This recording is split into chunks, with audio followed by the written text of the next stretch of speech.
In the late 70s, a new form of musical art was being created, one that focused on rhythmic, repetitive beats that moved through poetic lyrics. In the 80s, going into the 90s, the genre of hip hop will undergo a series of changes in style, lyrical influence, and culture. Today, there are newer forms of rap music as new artists take their place in the billboards. This industry has influenced many and over the years has evolved from turntables to digital distribution, from the ghetto to the whole world.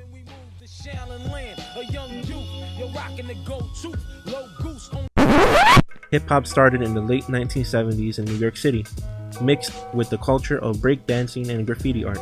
The genre of hip hop would become a new art form of expression. I was late to the hip hop game, but when I really found out about it, I just became engulfed in the history of it. And it's one of the very unique art forms when you really look at how it developed over the 30 or 40, 50 years that we've been really listening to hip hop. It kind of evolved from the children of the people from the 60s. You had a lot of people in the 60s that were, well, rebels. Not just hippies, I'm talking about Black Panthers, I'm talking about revolutionaries that kind of, after the war was over and things changed, didn't really have anything to rebel against. The 80s saw the dawn of artists such as LL Cool J, Run DMC, and Eric B. and Rakim.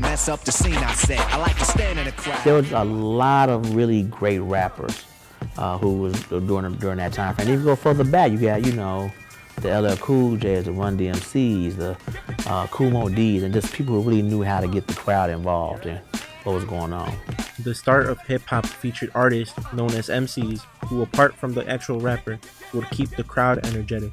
What an MC does is, they're hyping the crowds up. They're trying to keep the crowd at at a level, make sure everybody is having a good time.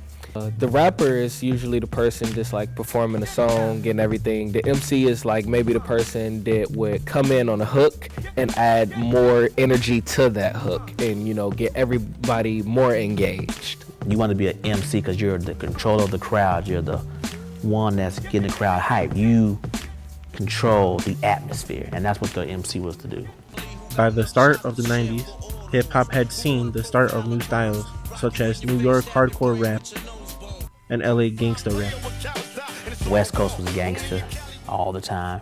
DMX was, and Rough Rider was kind of gangster, but they had they had a more of a rougher style than LA did. LA was more cool gangsters and, Chuck Taylors, and New York was more Timbs and beat you in the head, kill you type stuff. With Los Angeles and New York City leading the change in hip-hop, it's here that the East Coast versus West Coast debate began to take place. I think that the debate was, everybody was trying to figure out who made the better music. With the East Coast, people were more raw with their music. They were saying stuff that, a lot of people wouldn't be comfortable to say. That was kind of happening on the West Coast too. Sometimes, like with groups like, NWA, they used to have like very explicit lyrics, with songs like The Police, Straight Outta Compton. And then you have those same kind of lyrics from even people in the East Coast, like Mobb Deep when they made Shook Ones Part 2, or when they made Survival of the Fittest. Everybody was just trying to prove that one was harder than the other. These new styles rapped about more serious issues such as street life, poverty, and the effects of crime. They try to explain to you how tough it is out in the city, how tough it is in the hood, how tough it is living in these poor neighborhoods, because when Ronald Reagan was talking that trickle-down stuff, nobody was seeing that. But when you get to the 90s, nobody wanted to hear that. They was talking about, look, Dope Man from NWA. You know what I mean? F the police.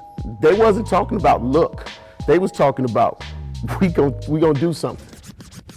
With hip-hop growing in listeners, its influence would grow as well. Many saw it as a voice that would unify the people against a common oppressor. Rap songs such as F the Police by NWA would end up having an influence on certain demographics. It either made people afraid or embrace. The people who were afraid were still afraid, but they embraced it because they wanted to be part of the winning team. You see what I mean? So if you have people who've ever been a victim of violence to a police officer and they hear F the police, they saying F the police too. I don't care what race they are or what background they are. But if you hear people who have not, they're trying to figure out, well, what did the police do to you? I think the police are great. The events that took place in the 90s through the influence of hip-hop would inspire the creation of films such as Straight Outta Compton. By the end of the 90s, rappers would begin to change their styles as they transitioned into the 2000s. Many new artists would begin to hit the studio. Most rap that came out in the 80s and early part of the 90s were socially conscious rap. And then it was kind of around the time of this gangster era where, it became more about partying and things like that. A lot of talent definitely came from that time period. And, some 90s rappers actually became even more popular in the early 2000s, like Eminem, for instance. He has a huge staple on the hip-hop game in general. It was quite a few rappers that came out in the early 2000s, though. By the 2000s, rap styles and topics began to change. The streets were no longer the only thing that was hot. Ludacris was really big with getting the keeping the southern style going. But the really big shift, as much as I'm not a fan of his, would probably have came around the time with Soulja Boy. Because I think he's the biggest influence, or he was the biggest change to where rap left that whole idea of trying to be tough and became way more party oriented and way more, not about lyrics, but more about the fun that you provide with it. Soulja Boy, 50 Cent, and Eminem would dominate this era of rap music. As the genre began to shift, people began to question if hip-hop and rap were the same thing. So I think when you look at it, technically speaking, all rappers are part of hip-hop because of the art form that rap and hip-hop takes on. But hip-hop is the culture. Rap is just part of it. I would say that rap and hip-hop are similar, but the way that it's looked at is different. So hip-hop is known as the age of, the realest MCs that had content for the people. They had like real things, they were talking about things that could help people. They were talking about things that people felt on another level. And then when it comes to rap, a lot of people have just drop that standard. They're either flexing or, it's something of little value. As we move into the 2010s, a new form of rap music would begin to form. Debated to have started in Chicago, drill rap or early trap music began to make its debut in this new digital world of entertainment. When drill started off, it was basically just to show that the city of Chicago was hard and also shed light on the very real situations that we have today. You got music you play at parties. You got music you play when you're in the house. You got music you play when you're driving.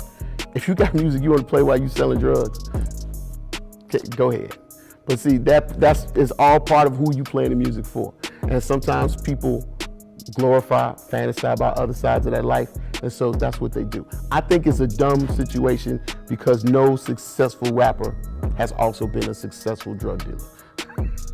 2015 to 2016, that's when it really started to change into, diss music, and it started to turn into very disrespectful music, basically. And the thing is, these people have the talent for sure, but it's just they're using it in the wrong way. For instance, a lot of times you hear the term where a Chicago rapper says they're smoking someone's dead homie.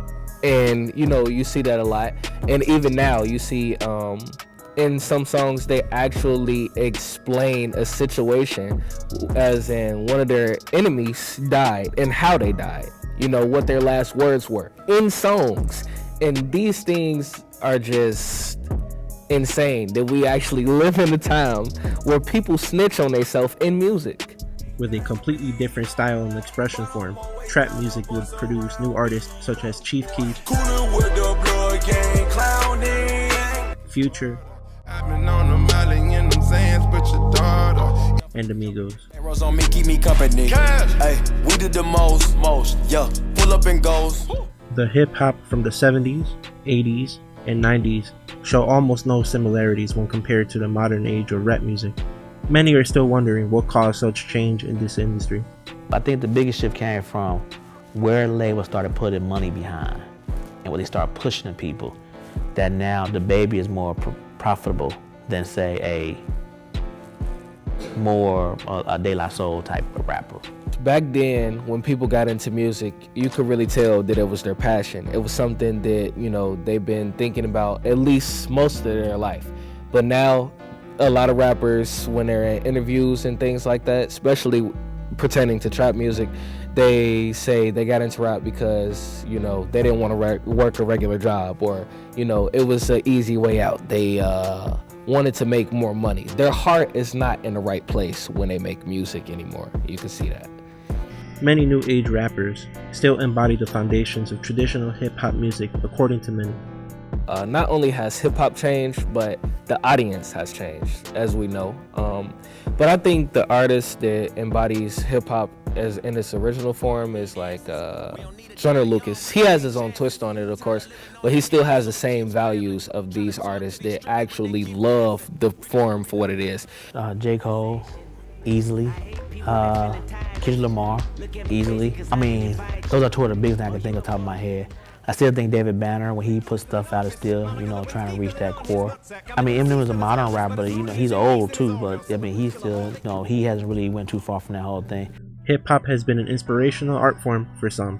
For others, a voice. Even in this new age, the values of original hip-hop music live through a new generation of artists from many backgrounds who intend to further better the craft.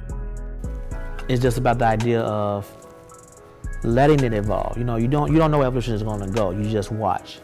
Hopefully, it doesn't go down a path of, you know, stuff that I can't hear anymore, where people just speak a different language that is foreign to me. The message isn't the message. The message is who the message is for. Whatever the generation is going through, that's going to be the message they put out. Whatever the people who have something to say is going to say, this is going to be the way they put it out through music. It was influenced by so many different art forms that it would be quite hard to get rid of it as a whole. You know, poets starting to do poems to music is another thing. Rap literally means rhythm and poetry. So I don't think that it could ever go. But I do fear for what it's going to become, because, you know, I think we're at an all-time low in terms of skill, and I have no idea if it's going to get worse than this. I don't think that it'll ever fade out, but I do think that it will definitely be like a 50-50 split in the community of what people's definition of hip-hop is, because one side is saying that, you know, this new stuff is not real music. Those are the people who support the foundations of hip-hop. And then you have the people who like this new style and think that it's an upgrade. Mainly, that's because they're not really familiar with how hip-hop started, and it shows. What started off as a rebellious style of poetry from the streets of New York City has now become a worldwide sensation. From Run DMC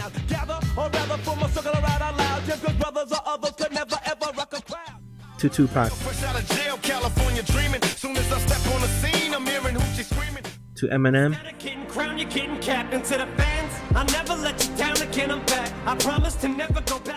and to Joyner Lucas. I wanted to change and all the above. You want me to fall, you want me to crawl, you want me to star, they want me on drugs, you want me to... For 40 plus years and counting, hip-hop artists continue to both inspire and entertain consumers of rap music.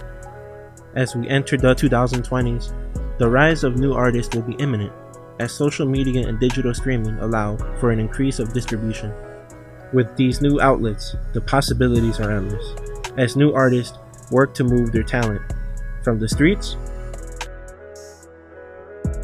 to the billboards.